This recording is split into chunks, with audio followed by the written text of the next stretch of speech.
정말 말도 안 되는 일이 일어났습니다. 1950년 이 땅 위에 닥쳐온 6.25 전쟁에 꽃다운 나이에 10대 소녀들이 참전을 했다는 사실을 알고 계시나요? 그때 조국이 부를 때 총을 든 이들은 여러분의 딸이었고 여러분의 손녀 나이였습니다. 16, 17, 20살. 책가방 대신 군장을 메고 교실 대신 전선을 선택한 소녀들.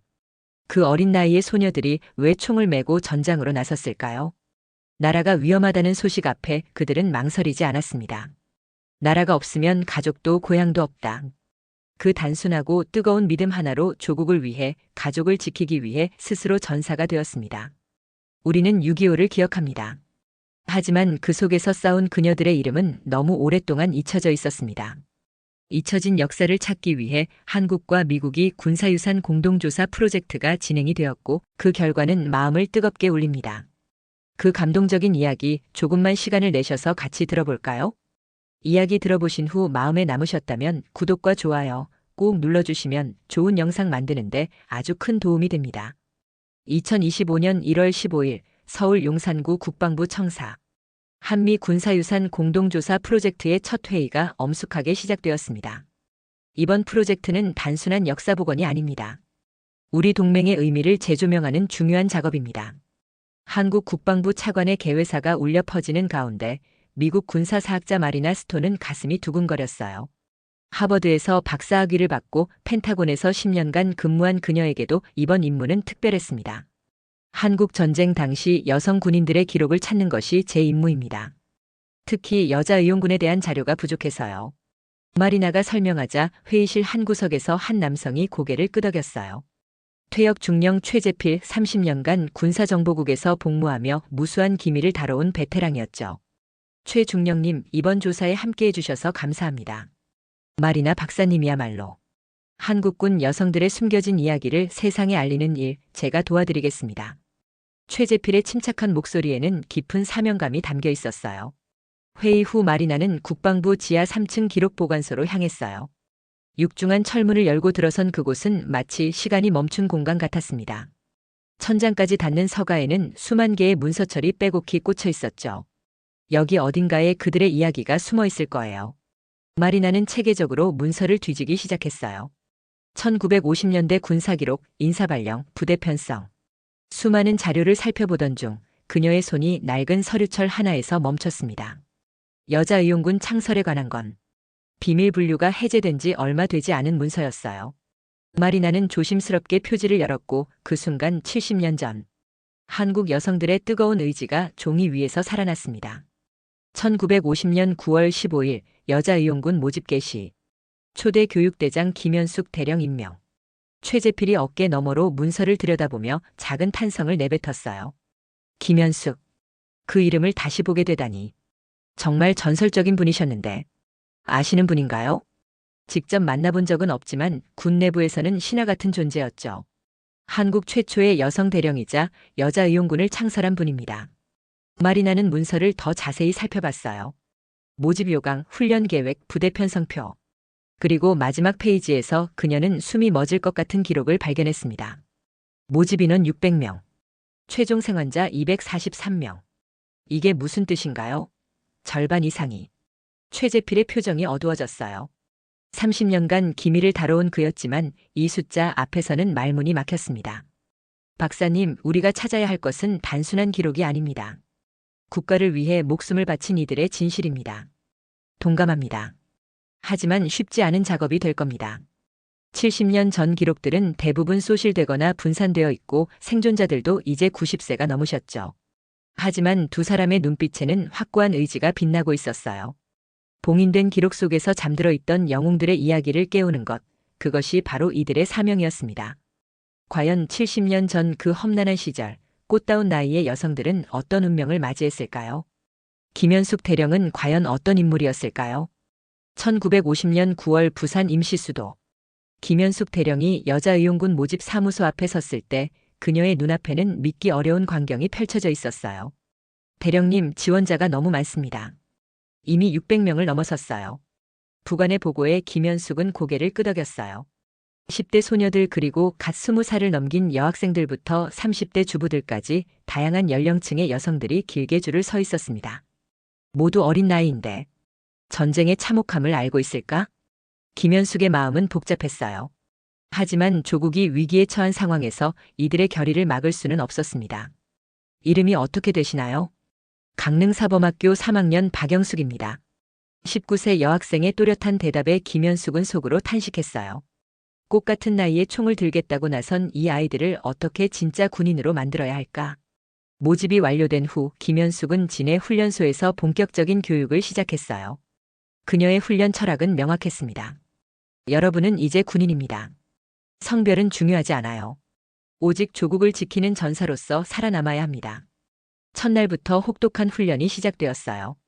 새벽 5시 기상, 10km 행군, 실탄 사격, 총검술, 야간 기습 훈련.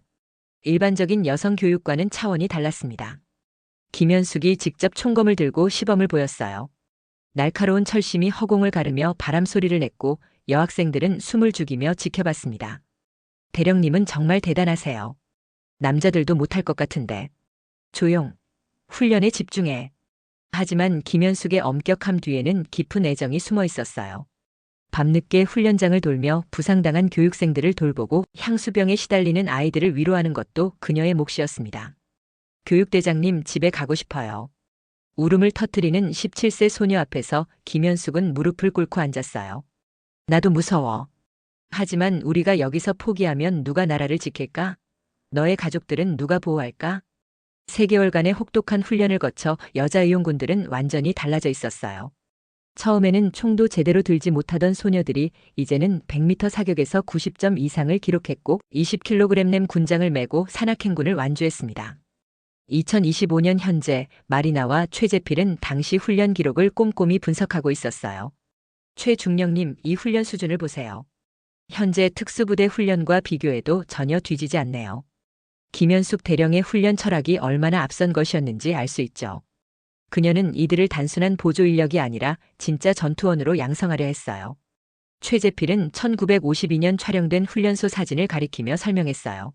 사진 속 여성들의 눈빛은 강철처럼 단단했고 총을 든 자세는 완전히 군인이었습니다. 이들은 명령에 절대 복종하면서도 자신만의 전술을 개발했어요. 특히 정찰과 첩보 활동에서는 남성 군인들보다 뛰어난 성과를 보였죠. 마리나는 전투훈련 일지를 읽으며 감탄했어요. 여성들만의 세심함과 인내심이 군사적 장점으로 발휘된 사례들이 가득했습니다. 대령님, 야간 정찰 훈련에서 1분대가 또 최우수를 받았습니다. 박영숙 소대장의 지휘가 뛰어났나? 네, 적진 침투 시 화장과 민간인 복장을 이용한 위장술이 탁월했습니다. 당시 기록을 보면 여자 의용군들은 남성들이 생각하지 못한 독창적인 전술들을 개발했어요. 그들의 창의성과 희생정신은 전선에서 빛을 발하게 됩니다. 최중령님, 이들이 실제 전투에 투입되었나요? 네, 그것도 최전선에. 그리고 그곳에서 최재필의 목소리가 무거워졌어요. 정말 믿기 어려운 일들이 벌어졌습니다. 과연 김현숙 대령이 키운 여전사들은 전장에서 어떤 활약을 펼쳤을까요? 1951년 2월 강원도 철원 인근. 눈보라가 몰아치는 혹한 속에서 여자의용군 정찰대가 적진으로 침투하고 있었어요. 대장은 이정숙 중위, 김현숙 대령이 직접 훈련시킨 최정예 요원이었습니다. 목표는 북방 12km 지점적 진지 정찰. 생원이 최우선이야.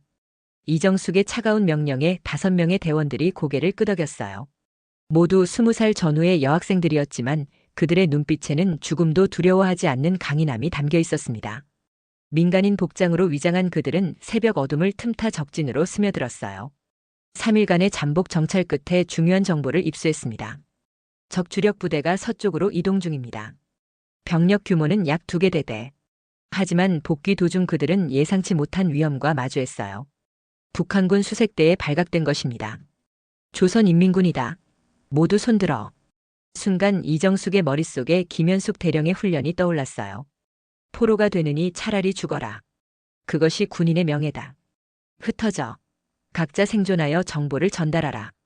총성이 울려 퍼지는 가운데 여전사들은 사방으로 흩어졌어요. 그중 이정숙과 박순자 상병은 기적적으로 아군 진지로 복귀할 수 있었습니다. 중위님, 김영희는 어디 있나요? 모른다. 이정숙의 목소리가 떨렸어요. 함께 훈련받고 함께 웃던 동료를 적진에 남겨두고 온 죄책감이 그녀를 짓눌렀습니다. 하지만 그들이 가져온 정보는 아군의 대반격 작전에 결정적 역할을 했어요. 적의 이동 경로를 미리 파악한 덕분에 유엔군은 완벽한 매복 작전을 펼칠 수 있었습니다. 2025년 현재 마리나와 최재필은 DMZ 인근 군사박물관에서 당시 첩보 기록들을 분석하고 있었어요. 이 작전 보고서를 보세요. 여자의용군 정찰대의 정보 정확도가 95% 이상이에요. 마리나는 놀란 표정으로 문서를 들여다봤어요. 최재필이 고개를 끄덕이며 설명을 이어갔습니다. 여성들의 치밀함과 관찰력이 첩보 활동에 최적화되어 있었거든요. 특히 민간인 위장 침투에서는 남성들이 따라올 수 없는 자연스러움을 보였죠. 벽면에 걸린 1952년 작전 지도를 가리키며 최재필이 말했어요. 이 붉은 점들이 모두 여자의용군이 확보한 정보 거점들입니다. 황해도에서 강원도까지 그들의 활동 범위는 상상을 초월했어요. 그런데 마리나는 파일 더미에서 특이한 문서 하나를 발견했어요. 미군 정보부대와의 합동작전 기록이었습니다. CIA와의 연결고리가 있었네요. 이정숙 중위가 미 정보기관과 직접 협력했다는 기록이 있어요. 맞습니다. 당시 미군도 한국 여성 첩보원들의 능력을 높게 평가했거든요. 언어 재능과 적응력이 뛰어났으니까요. 최재필은 기밀 해제된 CIA 보고서를 꺼내 보였어요. 영문으로 작성된 보고서에는 놀라운 내용이 기록되어 있었습니다. 한국 여성 첩보원들은 뛰어난 정보 수집 능력을 보여주었습니다. 그들의 침투 임무 성공률은 남성 첩보원 성공률의 23% 초과했습니다. 세상에. 미 정보기관이 공식적으로 인정했네요. 마리나는 감탄했어요. 70년 전 한국의 여성들이 세계 최고 수준의 정보기관으로부터 인정받았다는 사실이 믿기지 않았습니다. 하지만 대가도 컸습니다. 최재필의 표정이 어두워졌어요. 그는 또 다른 파일을 열어 보였습니다. 첩보 작전 중 실종 47명, 포로 23명, 전사 31명. 차가운 숫자들이 그들의 희생을 말해주고 있었어요. 이정숙 중위도 1952년 마지막 작전에서 돌아오지 못했습니다.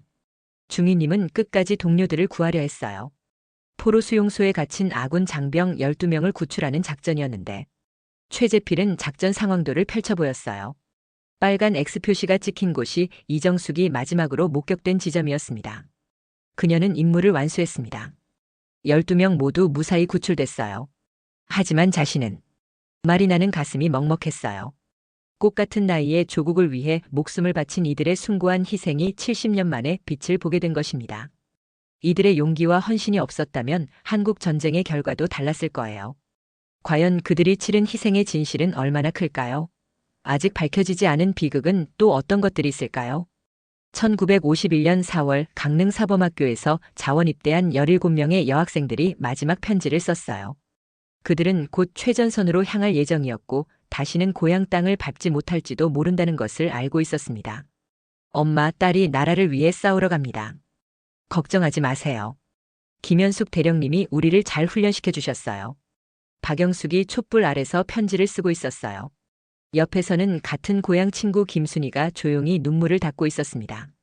영수가, 우리 꼭 살아서 돌아가자. 그럼 약속해. 하지만 그 약속은 지켜질 수 없었어요.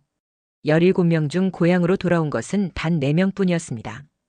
2025년 현재 마리나와 최재필은 국립현충원 유해발굴팀과 함께 DMZ 인근 발굴 현장에 서 있었어요. 70년 만에 발견된 미확인 유해 17구가 그들 앞에 놓여 있었습니다. DNA 대조 결과가 나왔습니다. 이 중 5구가 여자의용군으로 확인됐어요. 법의학자의 보고에 마리나는 숙연해졌어요. 작은 유골들 옆에는 녹슨 인식표와 함께 학도병 배지가 놓여 있었습니다. 박영숙, 김순희. 이제야 찾았구나. 최재필이 무릎을 꿇고 유해 앞에서 묵념을 올렸어요. 30년간 군 생활을 한 그도 이런 순간 앞에서는 말을 잃었습니다. 발굴팀장이 조심스럽게 다가와 설명했어요. 총상 흔적으로 보아 치열한 전투 중에 희생된 것으로 추정됩니다. 특히 이 유해는 그가 가리킨 것은 가장 작은 유골이었어요. 16세 정도로 추정되는 소녀입니다. 16세라고요? 마리나는 믿을 수 없다는 표정이었어요. 미국에서는 상상할 수 없는 일이었습니다. 당시에는 나이를 속이고 입대하는 경우가 많았어요. 조국을 구하겠다는 일념으로 어린 소녀들도 전장으로 향했죠. 최재필은 1951년 입대 기록을 펼쳐 보였어요. 군번 없는 600여 명의 의용학생 명단이 빼곡히 적혀 있었습니다. 정식 군번도 받지 못한 채 전장으로 향한 아이들이에요. 국가가 그들의 존재조차 제대로 기록하지 못했죠.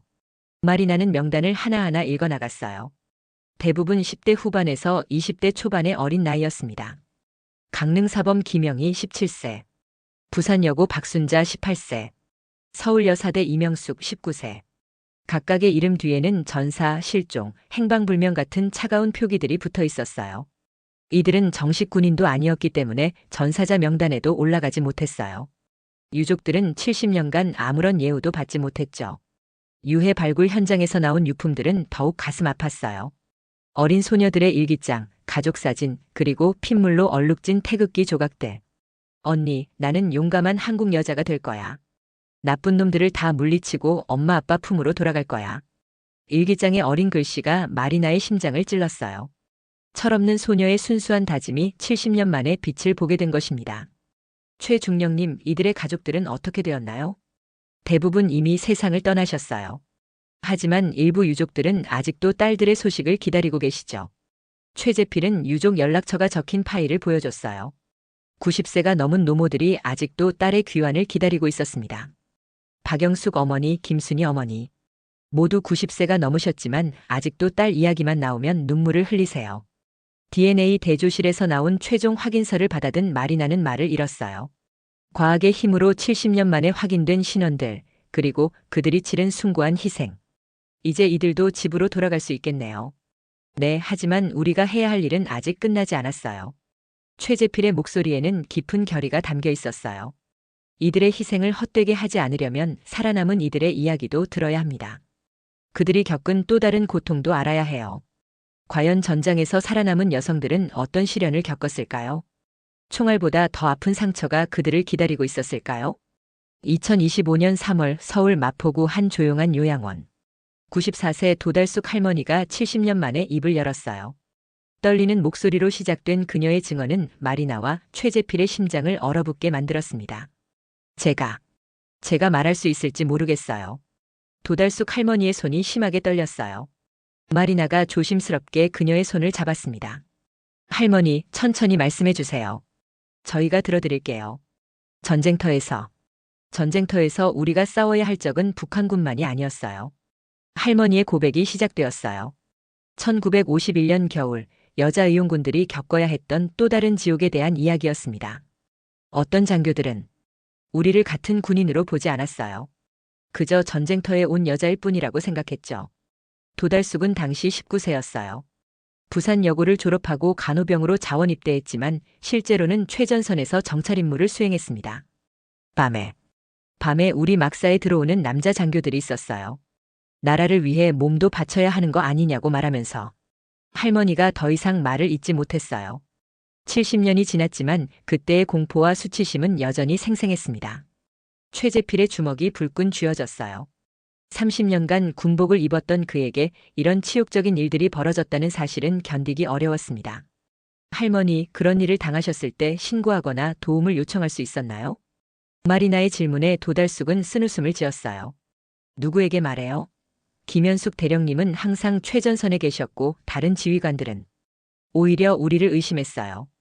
여자들이 꾀병을 부린다, 군기를 흐트러뜨린다고 했죠. 당시 여자 의용군들은 이중의 고통을 겪어야 했어요.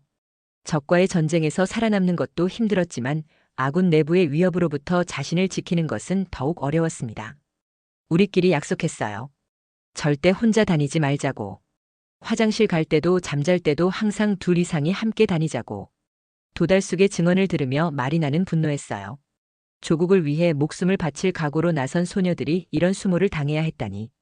더 끔찍한 건 그런 일을 당한 후였어요.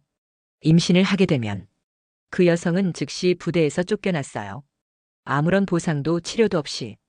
할머니는 눈물을 흘리며 계속 말했어요. 제 친구 순이는 그런 일을 당한 후 스스로 목숨을 끊었어요. 19살이었는데. 최재필이 의자에서 일어나 창가로 걸어갔어요. 그의 어깨가 분노로 떨리고 있었습니다. 국가가 그들을 지켜주지 못했습니다. 아니, 오히려 국가가 그들을 버렸어요. 마리나는 도달숙 할머니에게 물었어요. 할머니는 어떻게 살아남으셨나요? 운이 좋았죠. 그리고 말하지 않았어요. 70년간 단 한 번도 누구에게도 말하지 않았어요. 남편에게도 자식들에게도. 할머니의 목소리가 점점 작아졌어요. 부끄러워서가 아니에요. 화가 나서였어요. 내가 당한 일을 말하면 사람들은 그 나쁜 놈들이 아니라 나를 손가락질할 거라는 걸 알았거든요. 2025년 현재에도 이런 일들을 증언하는 것은 쉽지 않았어요. 하지만 도달숙 할머니는 결심했습니다. 이제는 말해야겠어요. 죽기 전에 진실을 남겨야겠어요. 나 같은 일을 당한 아이들이 얼마나 많은지, 그들이 얼마나 용감했는지 세상이 알아야 해요. 최재필이 창가에서 돌아와 할머니 앞에 무릎을 꿇었어요. 할머니 죄송합니다. 군인으로서 후배로서 진심으로 사과드립니다. 중령님 잘못이 아니에요. 그때는 그런 시대였어요. 할머니의 증언을 들은 후 마리나와 최재필은 말없이 요양원을 나섰어요. 두 사람 모두 무거운 침묵에 빠져 있었습니다. 과연 이런 고통 속에서도 꿋꿋이 살아남은 여성들은 어떤 삶을 살았을까요? 그들의 용기는 전후에도 계속되었을까요? 1954년 5월 8일 워싱턴 DC 백악관 로즈가든. 아이젠하워 대통령이 김현숙 대령에게 공로 훈장을 수여하는 역사적인 순간이었어요. 미국 대통령이 외국 여성 군인에게 직접 훈장을 수여하는 것은 전례 없는 일이었습니다. 김현숙 대령님, 당신의 특별한 리더십과 한국 여성 군인들의 용기는 미국 국민들의 영원한 찬사를 받았습니다. 아이젠하워의 영어를 통역하는 목소리가 울려 퍼졌어요. 김현숙은 고든 자세로 훈장을 받으며 짧은 소감을 밝혔습니다. 이 영광은 저 혼자만의 것이 아닙니다. 조국을 위해 희생한 모든 여자 의용군들의 몫입니다. 그녀의 당당한 모습을 본 미국 언론들은 앞다투어 찬사를 보냈어요. 동양의 잔 다르크, 용감한 한국의 여성 지도자라는 표현들이 신문 일면을 장식했습니다. 하지만 한국으로 돌아온 김현숙을 기다리는 것은 냉혹한 현실이었어요. 전쟁이 끝나고 군대는 여성들을 더 이상 필요로 하지 않았습니다. 김대령, 당신의 공로는 인정하지만 이제 평상시 군대로 복귀해야 합니다. 여성의 역할에 맞는 업무로 전환을 고려해 보시죠. 군 수뇌부의 차가운 반응에 김현숙은 분노했어요. 전장에서는 동등한 군인으로 대우받았지만 평화 시에는 다시 여자로 전락한 것입니다. 제가 혹시 무능해서 이런 처우를 받는 겁니까? 아니면 여자라서입니까? 김대령, 감정적으로 대응하지 마시오. 이것은 조직의 효율성 문제입니다. 결국 김현숙은 1955년 전역을 선택했어요. 하지만 그녀는 포기하지 않았습니다. 정치계로 진출해서 여성의 권익 신장을 위해 싸우기로 결심했죠. 1958년 김현숙은 자유당에서 분여분 과위원장으로 활동을 시작했어요. 하지만 정치판은 군대보다 더 험했습니다. 김현숙은 너무 강하다. 여자가 저렇게 나서면 남자들이 위축된다. 전쟁 영웅이라고 해서 정치까지 잘할 거라고 생각하나? 여자는 뒤에서 보조나 하면 되지. 동료 정치인들의 견제와 음해가 계속되었어요. 특히 여성 참정권 확대와 여군 제도 개선을 주장하는 김현숙의 활동은 보수적인 남성 정치인들의 강한 반발을 샀습니다. 김 위원장, 당신의 주장은 너무 급진적입니다. 우리나라 정서에 맞지 않아요. 급진적이라고요? 여성도 국민인데 동등한 권리를 주장하는 게 급진적입니까? 김현숙의 강한 반박에 회의장이 술렁였어요. 하지만 그녀는 굴복하지 않았습니다. 2025년 현재 마리나와 최재필은 국회 도서관에서 당시 회의록들을 분석하고 있었어요. 정말 대단한 분이네요. 60년대에 이미 성평등을 주장하셨다니. 마리나는 감탄하며 김현숙의 발언록을 읽었어요. 최재필이 고개를 끄덕이며 설명했습니다. 김현숙 대령은 시대를 앞서간 분이었어요. 여성의 군 복무, 동일임금, 정치 참여. 지금도 논쟁이 되는 문제들을 이미 50년 전에 제기하셨죠. 하지만 정치적 탄압은 계속되었어요. 1961년 516 군사정변 후 김현숙은 정치활동을 금지당했고 그녀를 견제하려는 세력들의 음모도 거세졌습니다. 김현숙이 옛날 부하들을 규합해서 무슨 일을 꾸미고 있다는 첩보가 있습니다. 근거 없는 의혹들이 제기되었고 김현숙은 감시 대상이 되었어요. 한때 국가 영웅이었던 그녀가 정치적 불온 인물로 낙인 찍힌 것입니다. 조국을 지키려다 적에게 총을 맞는 것보다 동료에게 등에 칼을 맞는 게 더 아프군요. 김현숙의 일기에 적힌 이 한 줄이 그녀의 심경을 대변했어요. 그럼에도 김현숙은 굴복하지 않았어요. 공개적인 정치 활동은 막혔지만 뒤에서 여성 단체들을 지원하고 여군 출신들의 권익 보호를 위해 힘썼습니다. 내가 포기하면 그 아이들의 희생이 헛된 게 된다. 절대 포기할 수 없어. 1970년대까지도 김현숙의 신념은 변하지 않았어요. 비록 정치적으로는 실패했지만 그녀가 뿌린 씨앗은 후대의 꽃을 피우게 됩니다. 최중령님, 김현숙 대령의 마지막은 어떠셨나요? 1983년 조용히 세상을 떠나셨어요. 국가장도 큰 추도식도 없었죠. 하지만 그분을 기억하는 사람들은 있었어요. 과연 김현숙이 지킨 신념은 어떤 결실을 맺게 될까요? 그녀가 지키려 했던 동료들의 명예는 회복될 수 있을까요? 2025년 4월 서울 여의도 국회의사당. 역사적인 여자의용군 명예회복 청문회가 열렸어요. 방청석에는 80대, 90대의 할머니들이 70년 만에 한자리에 모였습니다. 생존 여군 동지회 회원들이었죠. 오늘 이 자리는 단순한 청문회가 아닙니다. 조국을 위해 희생한 분들의 명예를 되찾는 역사의 현장입니다. 국정감사위원장의 개회사가 엄숙하게 울려 퍼졌어요. 마리나와 최재필은 증인석에 앉아 긴장된 표정으로 질의응답을 준비하고 있었습니다. 마리나 스톤 박사님, 이번 조사를 통해 확인된 사실들을 말씀해 주시기 바랍니다. 마리나가 일어서서 또렷한 목소리로 증언을 시작했어요. 존경하는 국정감사위원님들, 저는 6개월간의 조사를 통해 한국 여자의용군이 세계 군사사에 길이 남을 업적을 세웠다는 것을 확인했습니다. 그녀는 준비해온 자료를 펼쳐 보였어요. 600명이 입대하여 243명만 생還했습니다. 60%의 희생률, 이는 어떤 정예부대보다 높은 수치입니다. 하지만 그들의 전투 성과는 놀라웠어요. 구체적으로 어떤 성과를 거두었나요? 첩보 작전 성공률 95%, 구출 작전 100% 완수, 미군과 연합작전에서도 최우수 평가를 받았습니다. 미 CIA 기록에도 한국 여성 첩보원들의 뛰어난 능력이 명시되어 있어요. 방청석에서 작은 박수 소리가 들렸어요. 생존 여군들이 감격의 눈물을 흘리고 있었습니다. 이어 최재필이 증언대에 섰어요.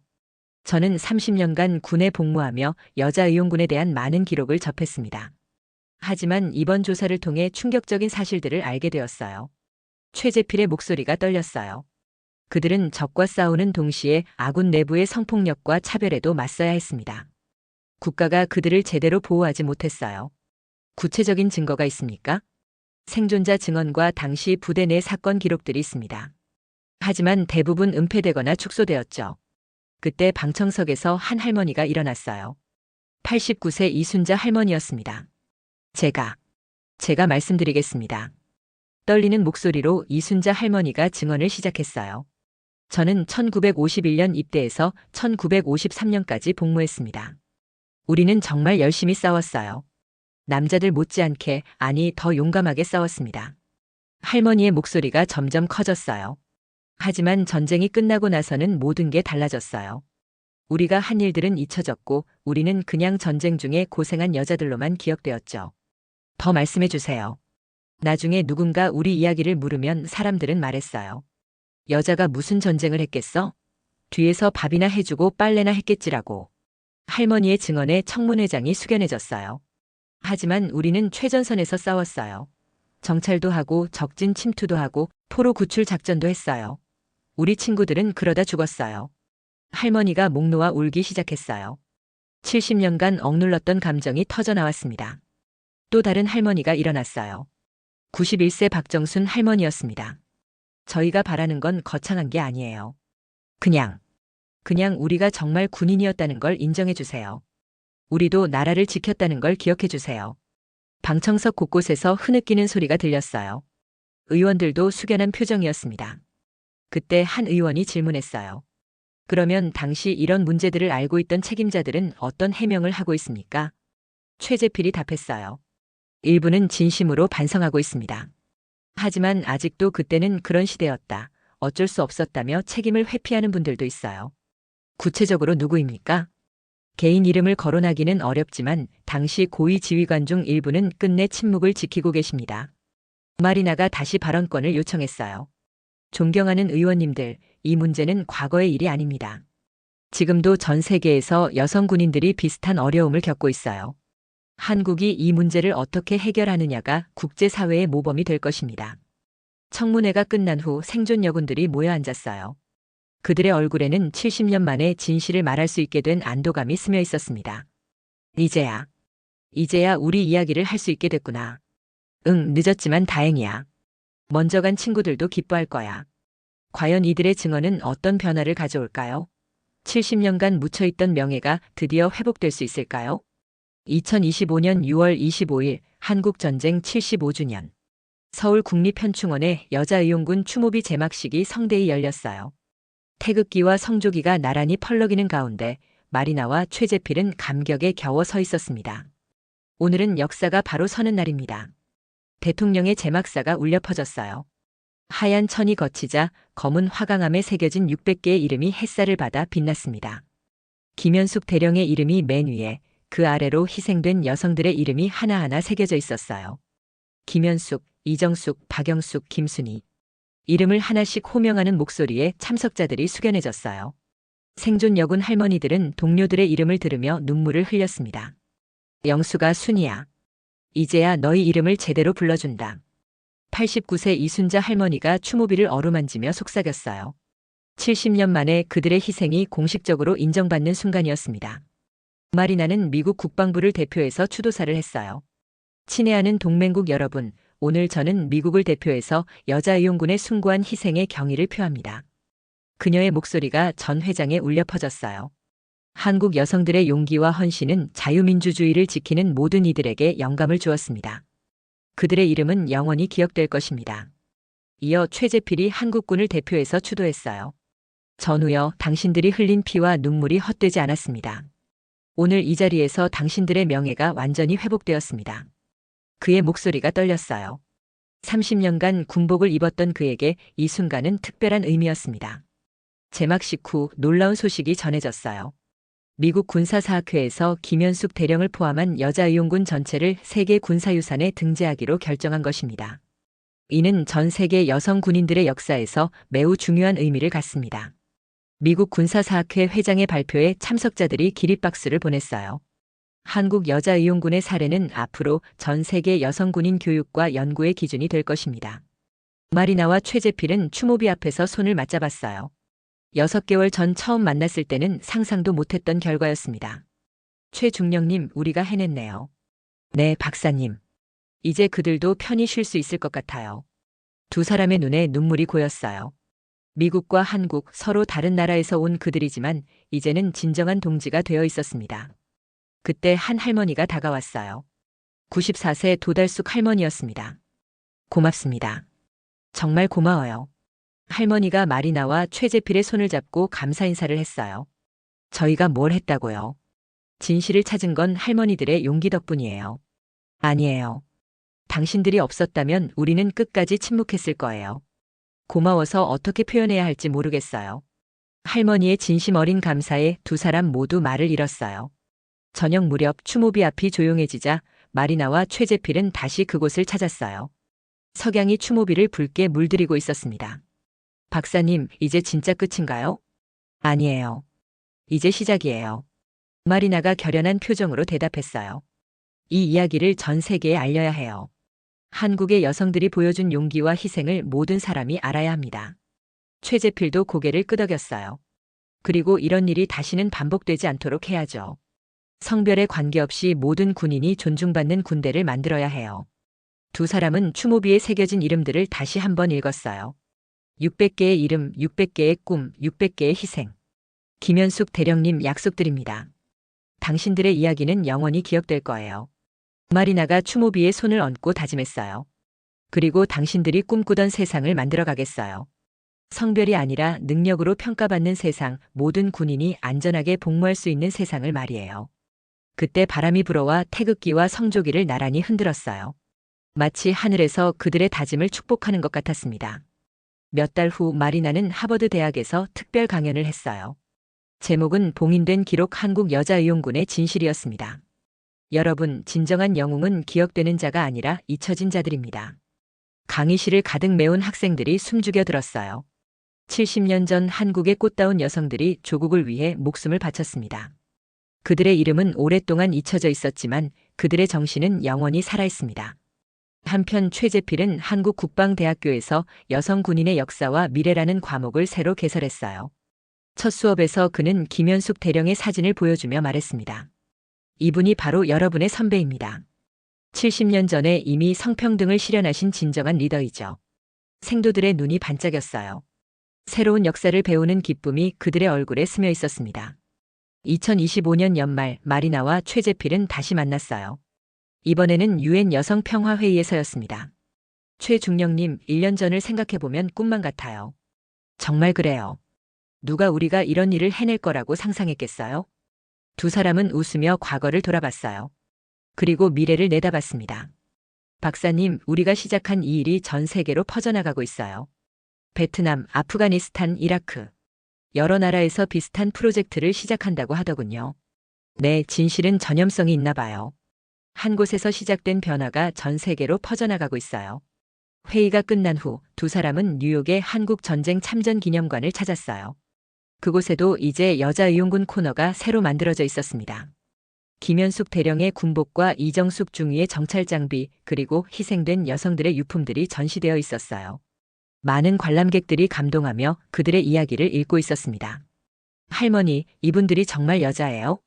어린 소녀가 할머니에게 물었어요. 그럼 우리나라 여자들도 이렇게 용감했단다. 할머니의 자랑스러운 대답에 소녀의 눈이 반짝였어요. 마리나와 최재필은 그 모습을 보며 미소 지었어요. 그들의 노력이 다음 세대에게 희망과 영감을 주고 있었습니다. 최중령님, 우리가 찾은 건 단순한 기록이 아니었어요. 맞아요.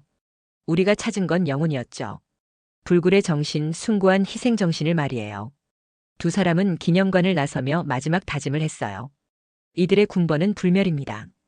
영원히 기억될 거예요.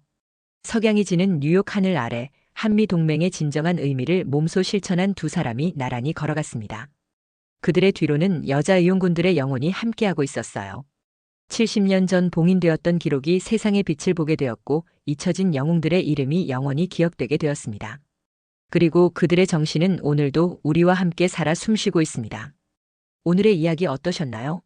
감동적이었다고 생각하시면 아주 잠시만 시간을 내셔서 구독과 좋아요 꼭 부탁을 드립니다. 힘내서 좋은 영상 만들겠습니다. 감사합니다.